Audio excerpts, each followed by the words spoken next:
Welcome back to another one. On this one, we're going to be talking about 6 things that can help you win more frames of 8 ball. First one is your bridge hand. Now, I've spoken about this before with your bridge hand. It all literally starts not only just with your stance, but your bridge hand, because the moment your cue is on your bridge hand, you'll see a lot of people when they get nervous, they'll start to twitch the hand a little bit, and you can see just by moving my hand how much the tip actually moves. So when you put your hand down on the table, you want to make sure that it's nice and flat, and then you bring your fingers in as close as you can and tighten it up as hard as you can, pretty much. Bring your thumb in, and you do not want to have any movement at all. So when you put your bridge hand down, your cue on your bridge hand shouldn't move at all.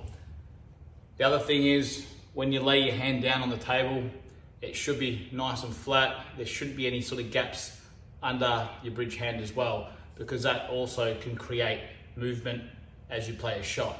So very important. If you just concentrate on strengthening your bridge hand, you'll find that you might be able to start actually potting more balls, and you might be that little bit more accurate as well. Because obviously, as I was saying before, when you strike the cue ball, a lot of people will move their hand up or down. Therefore, you've only got to move your hand literally 1 or 2 mil, and that can change 3 or 4 mil of where the tip is, which means you're not going to be hitting where you're aiming. So that's number 1. Number 2, really important, walking around the table.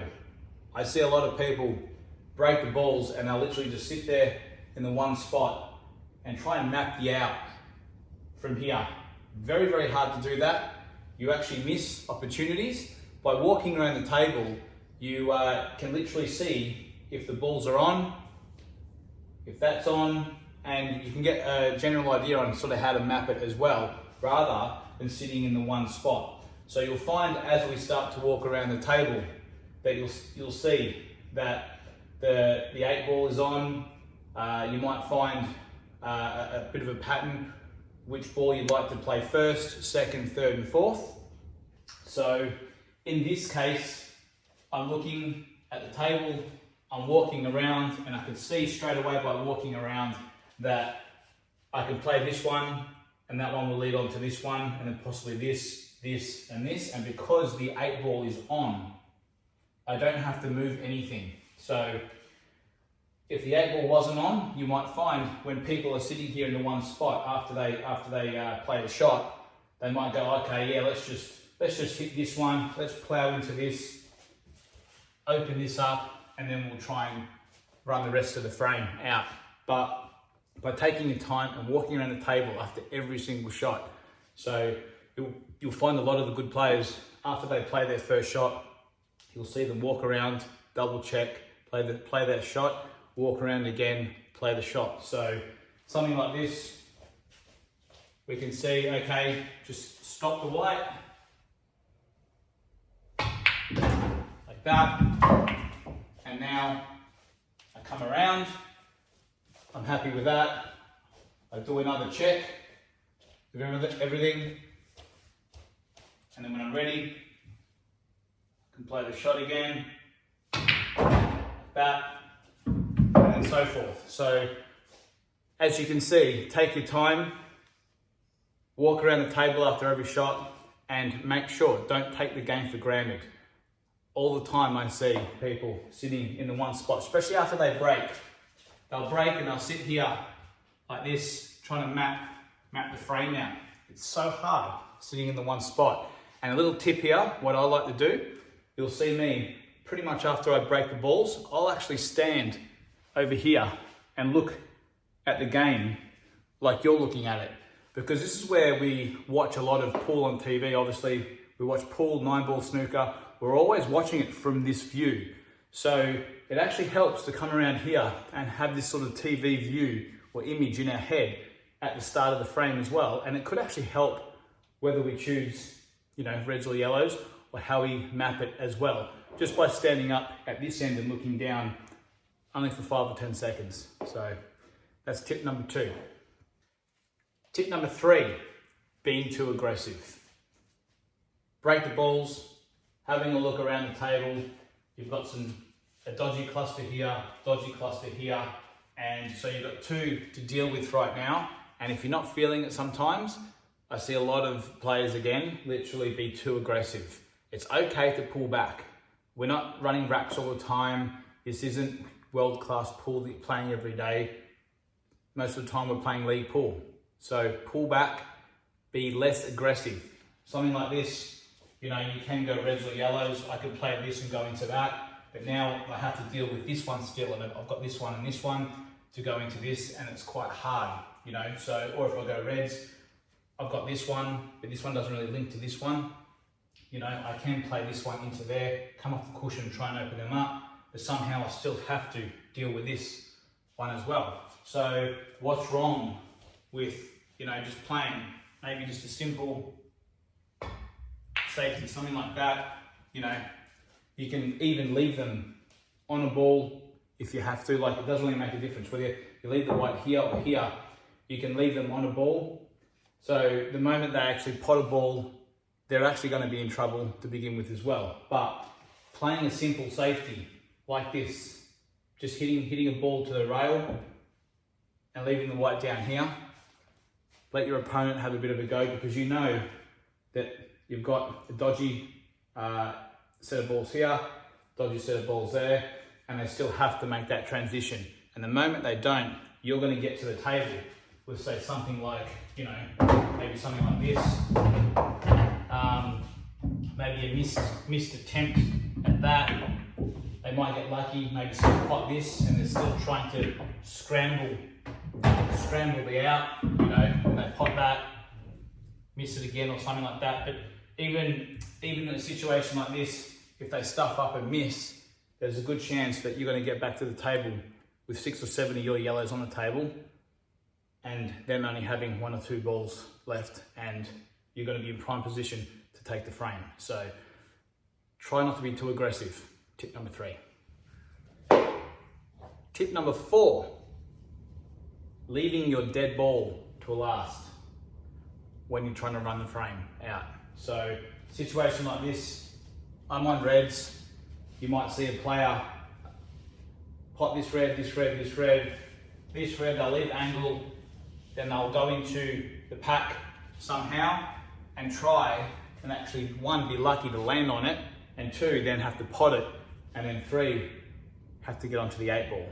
So try not to leave your dead balls to last. In a situation like this, I'd be more inclined to maybe play this ball first, come up and down and land here, play this and then go into it, knowing the fact that I have this ball to land on, this ball to land on, and that ball, if and when it comes out, to land on. So very important not to leave your dead balls to last. So an example here, something like this. First shot. Second. Now I want to get angle. Now, what if I don't get angle? I'm in trouble. So this is the issue with leaving your dead ball to last. So play that about as good as I can. Now I have some angle to go into it.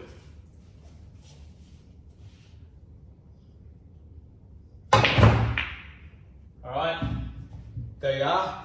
I've got it out.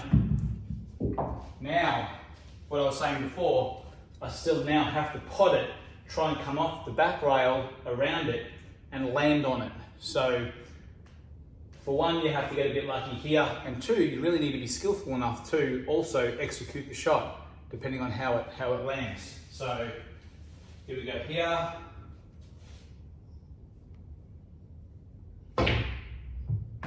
All right, so you can see here,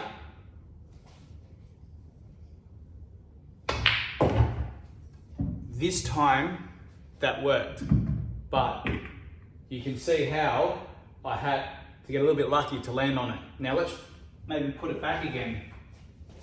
Something like this. So the ball is somewhere, can't remember how it was. I don't don't know, something like that, maybe something like that, I don't know, somewhere like that. And then, you know, let's go into it again. This time I'll put it there and there.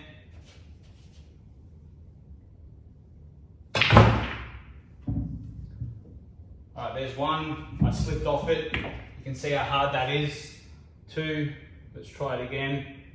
I'll make it a bit easier this time. I know that's the wrong ball, but you get the idea. There it is there. There's another example. Okay, so now I'm on that one again. I can play that one and then stun across. But you can see how you're always relying on luck. So don't leave your dead balls till last.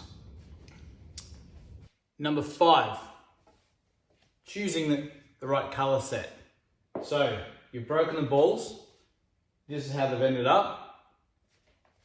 Now, yellows look good, reds look good, but why would you choose yellows and why would you choose reds? So, straight away, you can probably, I think, you know, you can go either or either. Because there's a yellow over a pocket, I think sometimes a lot of pool players feel like it's a good thing having a ball over a pocket, or they feel safe, so they might say take this one and then come down the table and mop these up, maybe leave the one over the pocket for last. But in this situation, how do we get onto the black? So looking at the table here, I like the fact that there's reds near the center pocket here, and that links nicely to the 8 ball. So, and the reds ain't too hard. The issue I have with yellows is the fact that what ball can I land nicely on, can I take last and then land nicely on the 8 ball? There's not really one. I'd have to actually play a really nice shot here, land here, and then knock it in down the rail. Or if I'm leaving that one to last, or play that one and leave the white here, I can play this one and try and go into that, you know, but I could accidentally double it into here. There's a lot of things that can go wrong. So in this situation, choosing the right color set is critical. So in this case, I'm choosing reds because I have a nice link to the 8 ball. So if I'm going to run this rack, I'm going to do my walk around the table. So now I'm going to go, okay, red ball into here, red into there, red into there. That links nicely to this one. I can play this one, land the white here, roll in this, and I'll land nicely on the 8 ball. So something like this. That one there. Always make sure you're walking around the table. Make sure you know where you want to be. Okay. So again, know where you want to be. And you can see, once I've got this, I can land here and roll that one in like I said.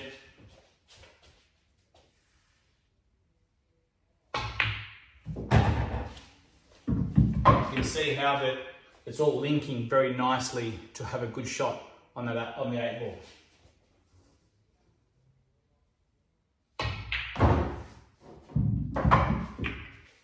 And I don't have to do pretty much anything. I can just roll it up there, and you can see how close I am to my work. Okay, and there you have it. So I don't have to do too much because I know that I have a nice link to the 8 ball. So when choosing the color set, try and actually look for some nice linking balls to the 8 ball, because let's face it, the 8 ball is where we win the frame match and everything else that goes with it. There's number 5. Last but not least, number 6. And just before we get on to that, remember, if you like what you see, please like and subscribe. I know a lot of the YouTubers say this, but at the end of the day, by you liking it and commenting, even sharing it, it actually helps the algorithm out and helps promote our videos and get it out there. So much appreciated if you do. Hope you're enjoying the stuff so far, and remember to send through any videos you'd like to see in the future. So on with number 6, mindset. Mindset is key to everything. Is the key to achieving anything you want in the game. So, you know, like I like to put a lot of my trophies and achievements, you know, around the room as well. All right. As you can see, got a nice little layout, and it reminds me of all the hard work that I've put in as well. So it doesn't matter what it is. It doesn't even have to be with 8-ball. It could be something that you've won in another sport, but have it displayed, be proud of it.